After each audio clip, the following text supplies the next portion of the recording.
Thank you for joining us for your 11 on 11 weekend wrap up. I'm Ashley King. A week from today, a deadly boat crash on Lake Hamilton over the holiday weekend. Arkansas Game and Fish officials say 3 people died and 3 others went to the hospital after a collision in the middle of the lake. The crash happened just after 11 o'clock Sunday, and dive crews searched until the following afternoon. 36-year-old Andrew Eason, 50-year-old Justin Hall, and 44-year-old Edith Miller died in the crash. Catherine Rowley, she talked with friends of the victims this week to see how they'll be remembered. Very welcoming, very genuine, just very intuitive. He was relentless at fostering friendships. We are all friends because they were so unconditionally loving every person for who they are and not for what they wanted to get out of it. Friends of Edith or Edie Miller and Justin Hall described them as the glue of their friend group and people who always wanted to bring others together. It didn't matter who you were, how well he knew you, if he didn't know you at all. It was always the more the merrier. The group told me that Hall was the type of person that would help out in any way he could, including recently making a map of the shallow parts of Lake Hamilton for those who are not familiar with the lake and for their safety. The lake community really lost a really strong presence. And I mean, it shows in the map they just made. That map had just been finished, and both Miller and Hall were handing them out to boaters this weekend. Yeah, he immediately saw a need and was like, I can help people out there. And that map is about the simplest, gesture, just the most recent gesture of what they represented and he wanted to do for people. This group also told me that there was one word that was never in their vocabulary: stranger. They never met anybody they couldn't be friends with. That is for sure. No, So, there was no strangers. No. You were just a future friend. Andrew Eason is described by loved ones as loving, hardworking, and passionate about his friends, family, and cars. Whelan, Beck, and Eason worked together for a few years, and the relationship grew because of their shared love of German cars. He'd go home to his boys and go to work, and he wasn't a party boy or anything. He loved to drink some beer like a German car enthusiast would. Mariah Phillips, Eason's fiance, said that one of their first conversations was about cars. It was his love of cars and knowledge that he spread to others that will last for years to come. A lot of people that work on cars professionally now, that he was the one that taught them how to do so. He touched an extreme amount of lives just by that. Whether it was working on one of his cars or a car at work, both Beck and Phillips said that it was his passion and love for cars where his light shined the brightest. And when he put his mind to doing something, he wouldn't get on his phone. His gloves would be on, and he would get the job done. Kind of guy he was, always. And his work ethic is the kind of friend that he was also. Eason was also father to 2 young boys. His boys were his number one priority.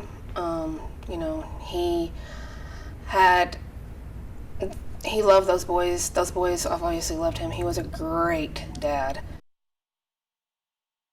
And we have information for GoFundMe fundraisers for the victims right now on THV11.com. When it comes to the investigation, Game and Fish says it could take several weeks before a crash report is available. The investigation is still active and ongoing. When more information is released, we will keep you updated. And coming up this week, the funeral and chances for the public to pay their respects to State Senator Gary Stubblefield. His body will lie in state at the Capitol Rotunda from 10 to 2 on September 11th, a week from tomorrow. His body will then be moved to a funeral home in Charleston to lie in state Friday. Colleagues remembered his dedication to representing farmers and other people from the rural part of the state that he grew up in. I think of a man of steel and velvet. And that's pretty large to have that kind of nomenclature put on you, to be a man of steel and velvet. He was tough, he fought, and he was strong when it came to things he believed in. His funeral service will be Saturday. The 74-year-old conservative Republican from the River Valley had taken ill last week. Stubblefield died Tuesday. He was 74 years old. And a man sent to the hospital last week after he was attacked by a bear in Franklin County. Wildlife officials are scratching their heads after what they call a rare incident.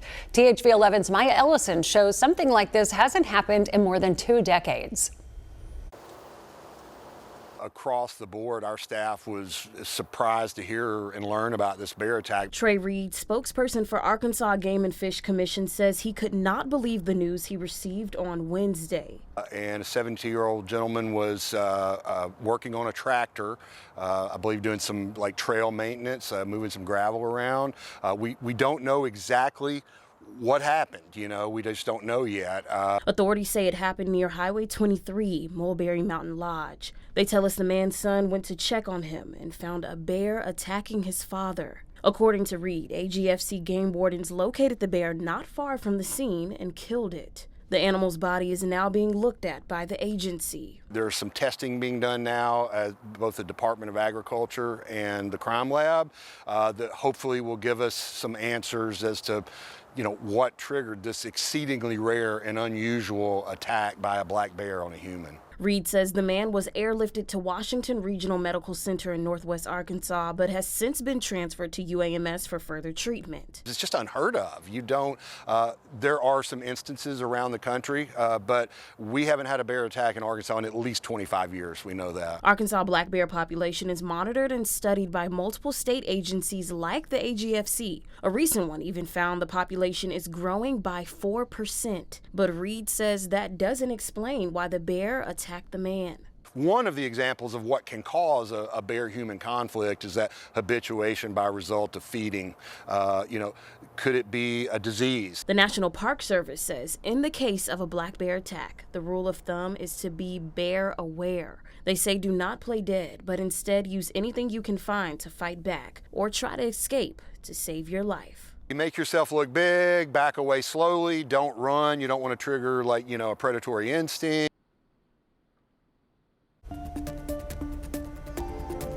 And now nationally, some unrest at the Health Department and the Center for Disease Control. There was a hearing on Capitol Hill for Health and Human Services Secretary Robert F. Kennedy Jr. Several Democrats at the hearing told Kennedy he should immediately resign or President Trump should fire him. Meanwhile, U.S. health regulators have approved updated COVID-19 vaccines ahead of the fall season. But so far, who can get them has been limited. There are new restrictions on ages for different shots and for people under high-risk categories. Some of those underlying conditions could include respiratory illness, liver and heart disease, and more. In Arkansas, the rules that allow us to give vaccines here at the pharmacy is based off of current FDA recommendations. So there is some confusion right now out there. So I would say if you're unsure whether you should receive a COVID vaccine or not, speak to the pharmacy, speak to the pharmacist or your doctor. Let them make a more specific recommendation for you. The CDC's Advisory Committee on Immunization Practices will be meeting again later this month. They're the group who reviews data and votes on vaccine recommendations. And smoke shops across the state clearing their shelves of popular disposable vapes this week, thanks to a new law that bans them. Act 590 is designed to shut down the use of disposable vapes that slipped past federal rules. THV 11's Maya Ellison shows us what the crackdown looks like inside one Central Arkansas shop. What are y'all looking for?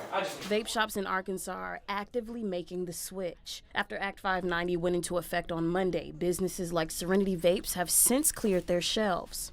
We haven't had any disposables in probably 2 or 3 weeks, and we've been trying to make people make the switch. Store owner Amber Redding says that process began earlier this year. The first draft of the law tried to completely ban all vape products by mandating vape merchandise go on product registry, therefore limiting access to vapes to a small list of approved products. She and other vape shop owners needed to get that changed right away. It would 100% shut down my business because the only thing that would be available at that point would be the things on the registry. But after lobbying for changes, small business owners soon got on board. We were okay with it because we were able to truly help people. We know, at least here at my store, I know exactly what you're going to be putting into your body, what you're going to be vaping, what the ingredients are, and I can't always say that with a Chinese-made disposable. Chinese disposables have flooded the market while the federal government navigates how to regulate vaping products. The new state law forces vape makers to get their closed devices approved and registered. That effectively means closed or disposable products are prohibited. But Redding sells different reusable systems, kind of like pipes. So this one, you vape on it, you throw it away when it's done, okay? This one is a refillable.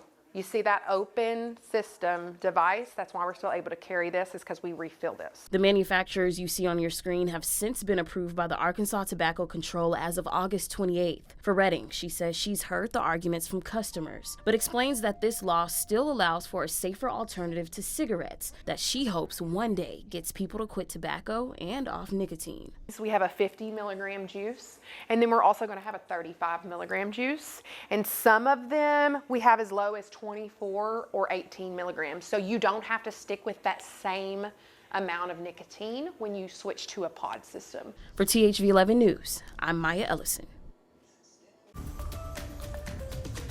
And football season is here with the historic Arkansas and Arkansas State game this weekend. It's also week 1 of the NFL season, and the Razorback basketball team also had a big announcement this week. Arkansas basketball will take on Memphis in an exhibition game on October 27th as part of the State St. Jude Tip-Off Classic.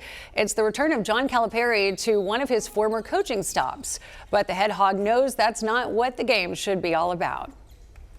First thing is, this is bigger than that game. This is about what we all can do for St. Jude, but this is also about what we can do for the University of Memphis and what we can do for this great city. That exhibition is set to be the first game of the year for the Razorbacks. Their first non-exhibition game is against Michigan State on November 8th. And the Razorbacks are just 2 games into their 2025 season, but it's never too early to look ahead. Some schedule changes for a future Arkansas football series. Arkansas will play 3 games against Texas Tech over the next decade. The series kicks off in the 2030 season in Las Vegas. They'll play in Fayetteville the next year before a return trip to Lubbock in 2034.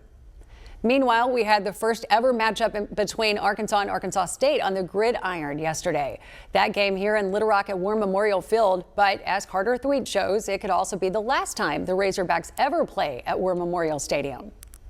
When the Hogs play at War Memorial, the impacts are both financial and personal. My mom, when I was growing up, my mom saved all of her money every year to buy tickets to come watch the Razorbacks in War Memorial Stadium. Anytime you have an influx of visitors coming to the area, whether it's just for a day or for the full weekend, obviously there's a significant economic impact associated with that. Jay Cheshire is the president of the Little Rock Regional Chamber, where they get excited about the Razorbacks game every year. Once it's over, we want people to be able to leave with a smile, to fondly remember their time here in Little Rock, to enjoy themselves while here. And you already heard former State Senator Shane Broadway talk about some of his favorite memories at the stadium, which is why it was extra special when he was asked to be one of 8 people on the War Memorial Stadium Commission. Anytime you're appointed by the governor to anything, it's a great honor. But to be on the commission and with my history, with our work with the Salt Bowl and doing it here at War Memorial, it's a special place. But looming over this weekend's historic contest, the fact that the Razorbacks may never play at War Memorial or in Little Rock ever again.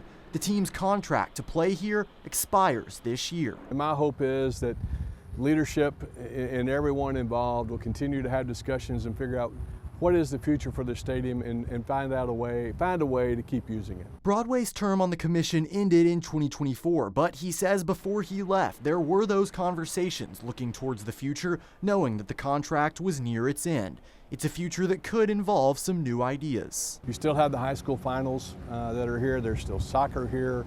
There's still potential to do concerts here. And I think there's still a chance for college football and other ideas and other teams maybe. Who might be able to use this stadium. And coming up, city leaders and fire officials in Conway at odds over their pay. The work the local union is doing to get firefighters paid and properly staffed.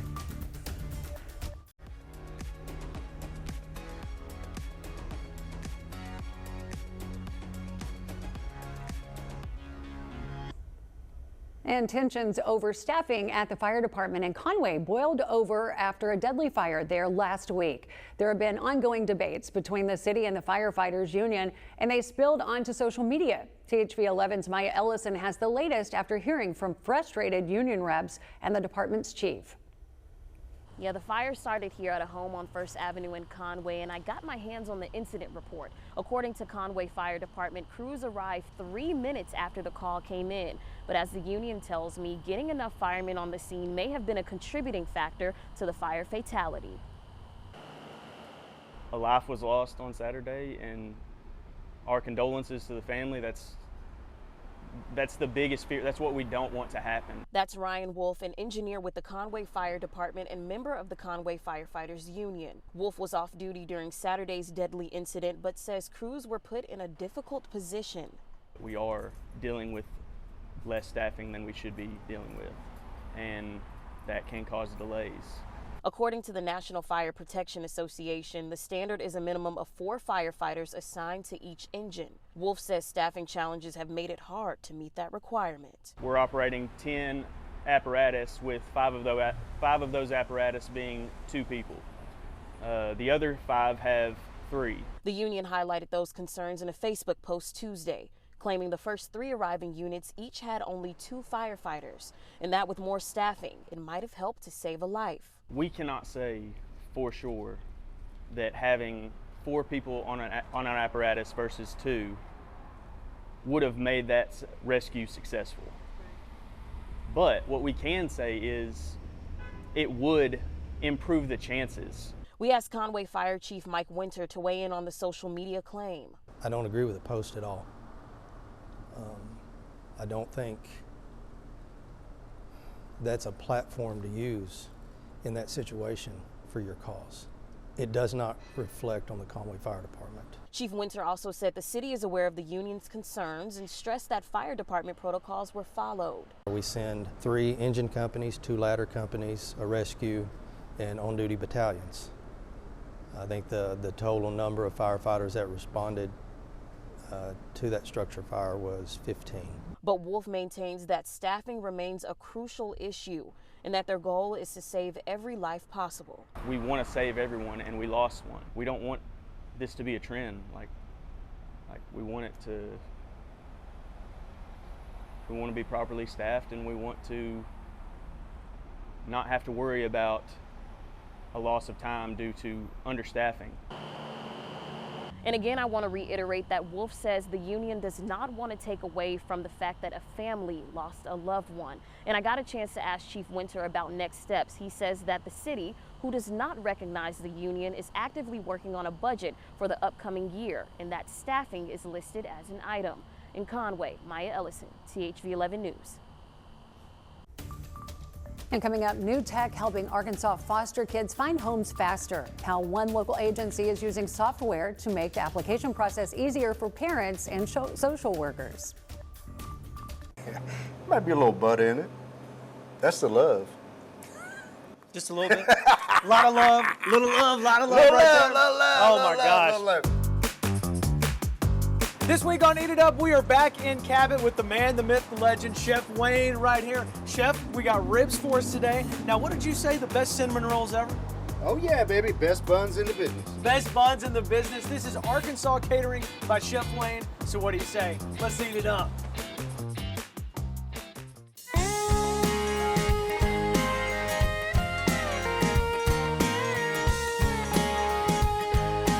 Accumulation of a mom that could cook like crazy from New Orleans, and then being in the business for about 30 years as an owner, and just being down home. So I just thought it would fit Cabot when I moved back here 5 years ago.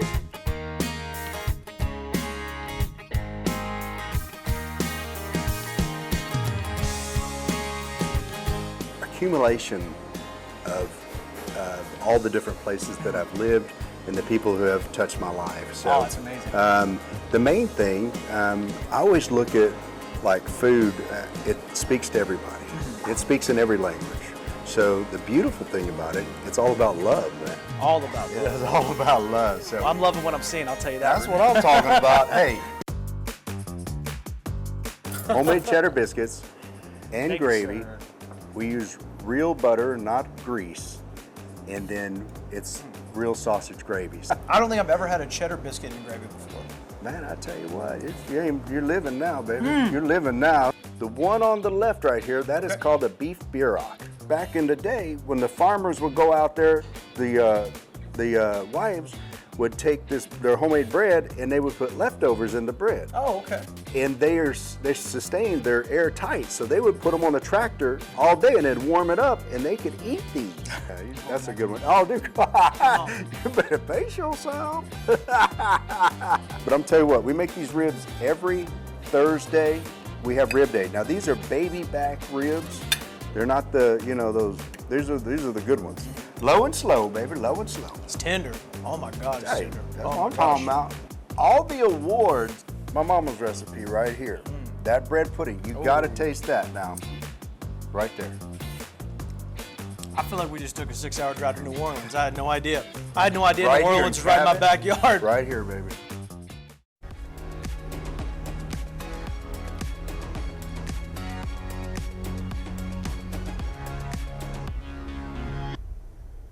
An Arkansas foster care organization is now partnering with a technology company to increase child welfare and help more kids find stable and loving homes. Claire Everbach spoke with the organization and the software makers behind the program.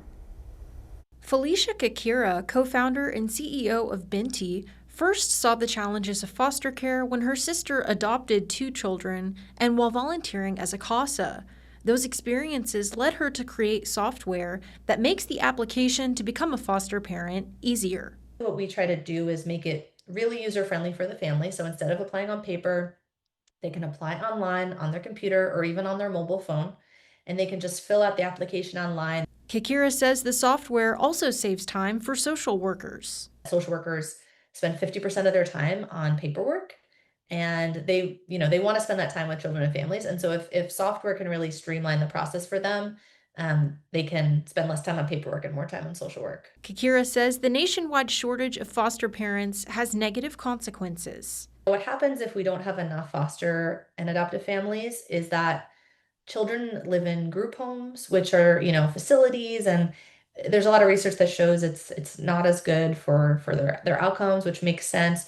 We even have children sleeping in offices and hotels. And having more parents eligible to foster makes all the difference. If we're able to license more foster families, children can be in family settings.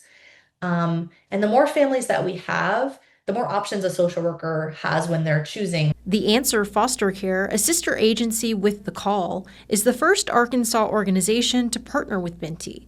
Director Amy Hughes says it's about making the process less overwhelming. We want it to be easy. We want it to be smooth. We want it to work out really well. We didn't want people to be stuck in a paperwork hole where they didn't know how to get out of it and they didn't know what the next step was. And more importantly, it helps children find permanent homes more quickly. So when we get asked about a child, we just enter the child's information and it gives us a list of the families that are available, and it will call, email, and text them for us. And so we're getting answers back to caseworkers faster. We're getting these kids placed faster. And our big goal is to try to keep sibling groups together, obviously, and to keep children in their home community.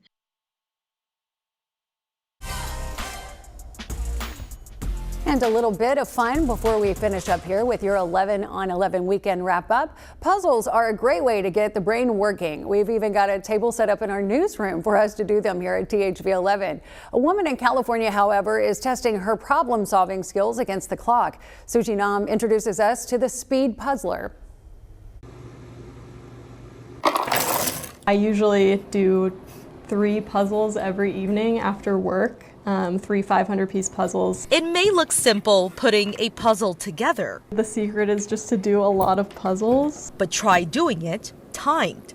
I try to get all of the easy parts out of the way. That way, when I get to the hard parts, there's like context to build around and I'm a little more familiar with the image.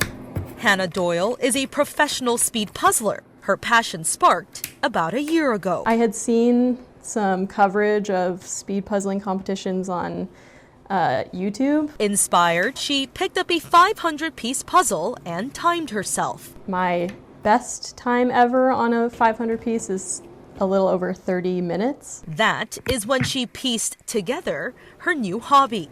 I have the puzzles kind of roughly organized by brand. In her highly decorated puzzle room, Doyle has various 500 and 1,000 piece challenges. The trophies I've gotten from various competitions. Doyle placed second in nationals last year and most recently puzzled for 12 hours straight with her team, Girls in STEP.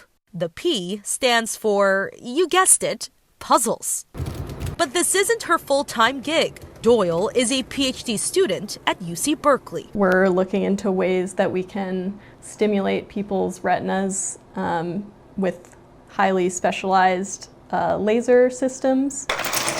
Any free time she has goes straight to the puzzles. It requires pretty remarkable visual acuity and a lot of manual dexterity. Becca Taylor, the VP of the USA Jigsaw Puzzle Association, placed first in last year's World Championship.